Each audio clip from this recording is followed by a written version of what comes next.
Hello guys, today we will be telling you about everything you need to know about the Industrial Revolution. To break it down, there were three parts into the industrialization.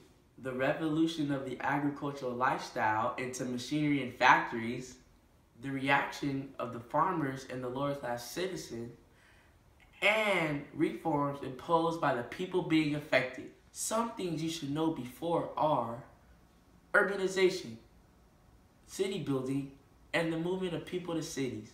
Middle class, a social class made up of skilled workers, professionals, business people, and multi-farmers. Industrialization, the process of developing machine production of goods. Factors of production, the resources needed to produce goods and services that the Industrial Revolution required. And last but not least, an entrepreneur, a person who organizes, manages, and takes on the risk of a business. The Industrial Revolution originated in Britain from around 750 to the 1800s. It was a time period where many were inspired to invent and innovate technology to improve their quality of life. What started it was the Agricultural Revolution, which was a mini industrial revolution but for farmers. It was when farmers were trying to find new techniques or devices to increase their crop production. Inventions like the seed drill and the flying shuttle were some examples that resulted from the Agricultural Revolution. These inventions helped the spread of industrialization throughout England. Due to the increase of inventions and machines, factories were built to increase the production of consumer products. These factories then created jobs and encouraged more people to move into cities.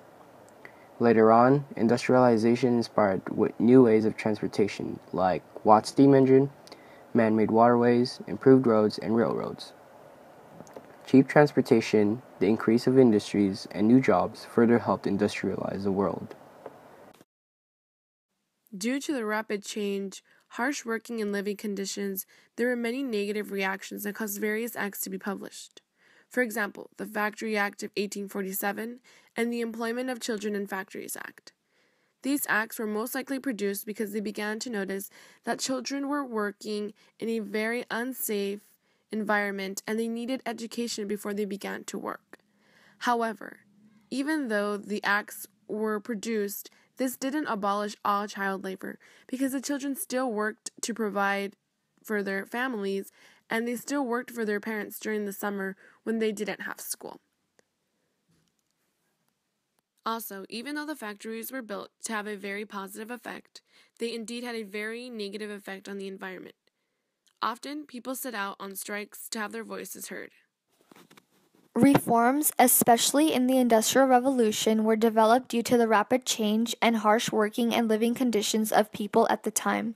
For example, the Mines Act of 1842 stated that women, girls, and boys under the age of 10 were prohibited from underground work. This was one of the first reforms that was made to put restrictions on the work being done in the industry. Another reform made was the Factory Act of 1847, where the work days for women and children ages 13 through 18 were limited to 10 hours per day. But this was later changed in the Factory Act Extension Act, or known as the Hours of Labor Regulation Act of 1867, which prohibited the employment of children under 8.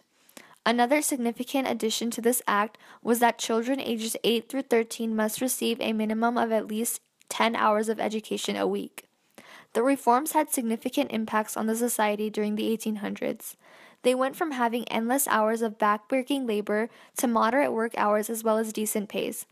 The short-term effects of the reform included an increase in population in cities, new living standards for people, new ways of trading between nations, and it changed the labor system. Most of the effects of the Industrial Revolution were long-term and influenced the world we live in today. Some long-term effects include changes in the way of how women should be treated, easier ways to manufacture products, and better means growth for the world. Simple things like playing video games or Googling answers would not be possible without the technology discovered during the Industrial Revolution.